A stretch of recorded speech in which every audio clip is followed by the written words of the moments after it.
Akashvani presents Morning News.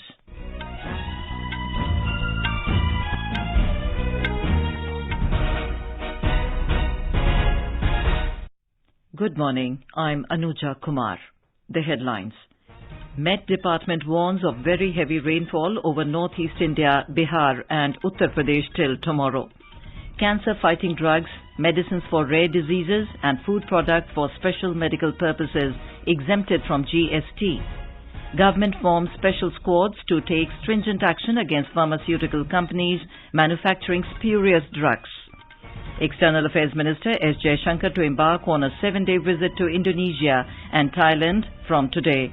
In cricket, first test match between India and West Indies begins at Windsor Park in Roseau today. And in tennis, defending champion Novak Djokovic, Jannik Sinner, Elina, Svitolina and Marketa Vondrousova sail into semifinals of Wimbeldon. And now the news in detail. The India Meteorological Department, or IMD, has predicted extremely heavy rainfall activity over northeast India and Sikkim. Talking to Akashvani News, senior IMD scientist R.K. Jenamani said heavy to very heavy rainfall is likely over sub-Himalayan West Bengal, Sikkim, Assam, Meghalaya, Arunachal Pradesh, Nagaland, Manipur and Bihar during next 2 days. 12th July, heavy rainfall alert, orange alert mainly for East Uttar Pradesh, Sikkim, Gangtok area and northeastern state covering Assam, Meghalaya, Arunachal Pradesh and also for the Bihar for next 2 days. And the western disturbance has moved over to the Uttar Pradesh area and hence there is no alert for the Himachal Pradesh and Punjab, Haryana and Delhi. The IMD has also forecast heavy to very heavy rainfall over Uttarakhand during the next 4 days. The Weather Office said normal rainfall activity is likely over the country except Gangetic, West Bengal, Jharkhand and Odisha, where it is likely to be below normal during next 2 days. In Punjab, the Met Office has predicted normal weather in most parts of the state today. In the meantime, the administration is busy in relief and rescue operations in flood-hit areas. More from our correspondent. In Punjab, at least 8 people lost their lives while 3 others are missing in flood and rain-related incidents during past few days. As per report, nearly 479 villages situated on the banks of different rivers in 13 districts are affected while nearly 10,000 people shifted to safer places in the state. Army, NDRF and SDRF teams along with local police teams are working round the clock in affected areas. Several social organizations are providing food and shelter to marooned people. Shishu Sharma Shantal, Akashvani News, Jalandhar. The GST Council has decided to exempt cancer-fighting drugs, medicines for rare diseases and food products for special medical purposes from GST regime. This was announced by Union Finance Minister Nirmala Sitharaman at a press conference after chairing the 50th GST Council meeting in New Delhi yesterday. These are 3 items on which exemptions have been provided. Then, on 5 items, we have regularized for those earlier periods in which some people paid, some did not pay because there were duality of rates or classification confusion. So there, the Council has taken a call. Ms. Sitharaman said GST rates on uncooked, unfried, extruded snack pallets have been brought down from 18% to 5%. The rates on fish soluble paste have been brought down to 5% from 18%. Rates on imitation zari threads have been brought down to 5% from 12%. The Finance Minister also announced that 28% tax will be levied on online gaming, horse racing and casinos. She informed that the Council has also decided to exempt GST of satellite launch services by private operators. There will be some amendment to the GST law to include online gaming also in it. And simply put, online gaming, horse racing and casinos will be taxed. They will be taxed at 28% each one and they will be taxed on full face value. Chemicals and Fertilizers Minister Dr. Mansukh Mandavia has directed the Drugs Controller General of India to take stringent action against all pharmaceutical manufacturing companies that make spurious drugs. He emphasized that there shall be no compromise with the quality of drugs manufactured in India. Dr. Mandavia met representatives of pharma companies in New Delhi yesterday. He stated that special squads have been formed to inspect drugs-making companies and stringent action has been taken against defaulters. The minister said India's global position in the pharmaceutical sector is created through the quality of its products. He also stressed upon the need for self-regulation in MSME pharma sector. Dr. Mandavia said the regulatory authorities had started risk-based inspection and audit of plants to ensure the highest quality of pharma products. He stated that 137 firms were inspected and action has been taken against 105 firms. The minister said production has been stopped at 31 firms and cancellation and suspension of product have been issued against 50 firms. The government has issued a draft notification mandating the installation of air conditioning system in the cabins of trucks manufactured from 1st January 2025 onwards. In a tweet, Road Transport and Highways Minister Nitin Gadkari said that truck drivers play a crucial role in ensuring road safety. He said the decision marks a significant milestone in providing comfortable working conditions for truck drivers, thereby improving their efficiency and addressing the problem of driver fatigue. The ministry said installation of air conditioning system in the cabins of motor vehicles belonging to categories N2 and N3 will be mandatory. The N2 category motor vehicles are goods carriages of 3.5 tons, while N3 exceed 12 tons. The ministry has invited suggestions from the stakeholders within 30 days from the date of notification. This is Akashvani giving you the news. For quick news updates round the clock, follow us on our Twitter handle at Air News Alerts. External Affairs Minister Dr. S Jaishankar will be on a 7-day visit to Indonesia and Thailand from today. He will visit Jakarta for the Foreign Ministers meeting under the ASEAN framework in the format ASEAN-India East Asia Summit and ASEAN Regional Forum scheduled for tomorrow and Friday. He will also hold bilateral meetings with his counterparts from other countries. The Ministry of External Affairs said India's engagement with this ASEAN-centered regional architecture signifies India's strong commitment to ASEAN centrality in the Indo-Pacific. Dr. Jaishankar will travel to Bangkok to participate in the 12th Foreign Ministers meeting of Mekong-Ganga Cooperation Mechanism on the 16th of this month.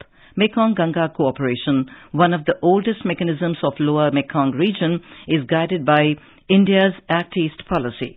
The External Affairs Minister will also attend the BIMSTEC Foreign Ministers Retreat on 17th of this month. BIMSTEC is an economic and technical initiative which brings together the countries of Bay of Bengal for multifaceted cooperation. The retreat would discuss ways to further deepen the BIMSTEC agenda and strengthen the organization. Minister of State for External Affairs V. Muralidharan will pay an official visit to Syria from today.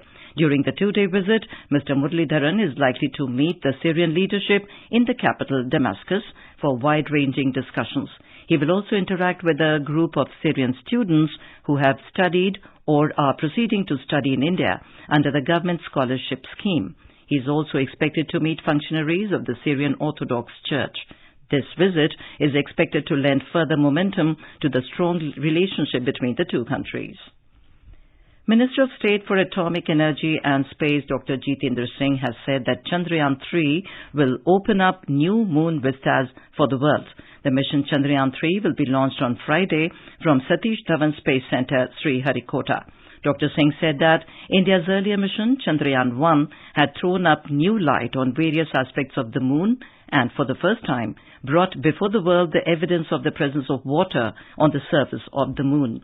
In an interview to a newspaper, he said the whole world is looking up to Chandrayaan-3 with great anticipation, expectation and hope. The minister said Chandrayaan-3 mission signals march to the moon one step closer and also demonstrates the fact that India is not lagging behind other countries. He said the unique feature of this mission is that it will not only observe the moon from the moon, but will also see Earth from the moon. Dr. Singh said out of 424 foreign satellites launched till date by India, 389 were launched in the last 9 years of this government. The third Trade and Investment Working Group meeting will conclude at Kevadia in Gujarat today. On the last day of the meeting, various technical sessions will be organized to build a consensus among G20 countries on adopting proposals related to global trade and investment-related issues. Our correspondent has filed this report.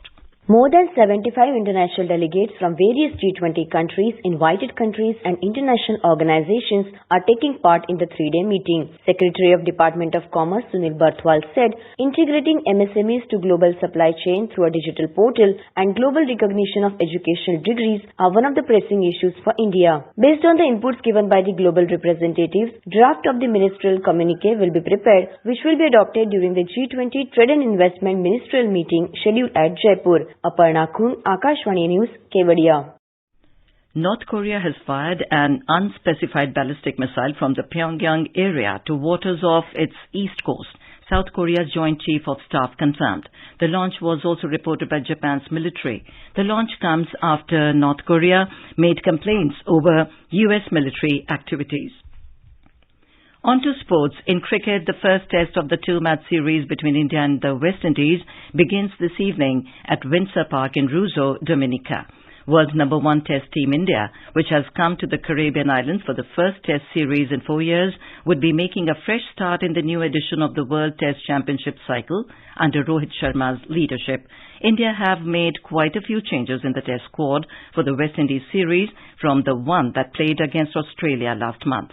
As many as 3 players are included in the team for the first time ever.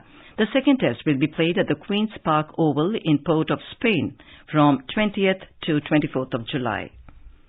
In women's cricket, the third and final T20 match between India and Bangladesh will be played tomorrow. Yesterday, India beat the hosts by 8 runs in the second T20 at the Sher-e Bangla National Stadium in Dhaka.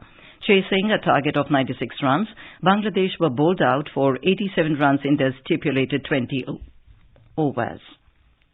In tennis, defending champion and second seed Novak Djokovic of Serbia has advanced into the semifinals of Wimbeldon. He defeated Andrei Rublev of Russia 4-6, 6-1, 6-4, 6-3 in the quarterfinals of men's singles.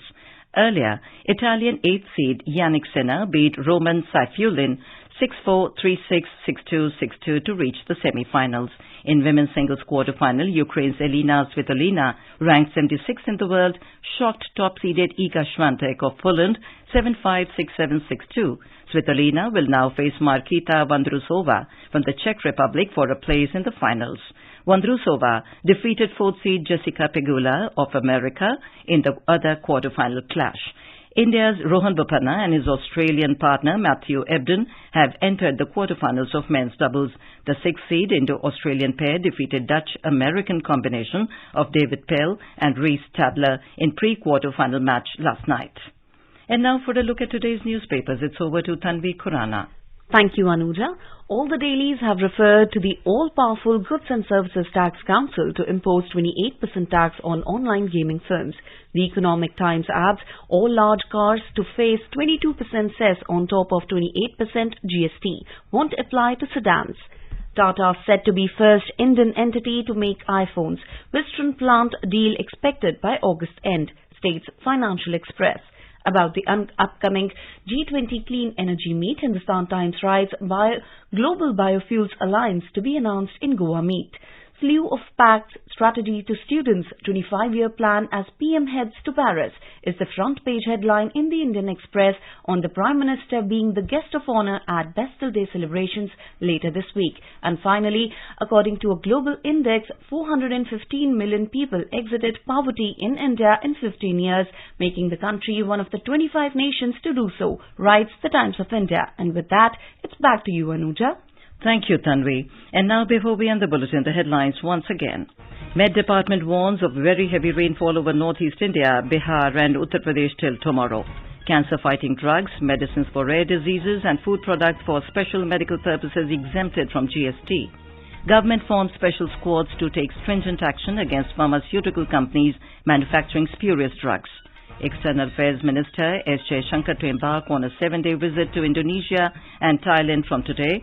In cricket, first test match between India and West Indies begins at Windsor Park in Roseau today. And in tennis, defending champion Novak Djokovic, Jannik Sinner, Elina, Svitolina and Marketa, Vondrousova sail into semifinals of Wimbeldon. And with that, we end the morning news. Have a nice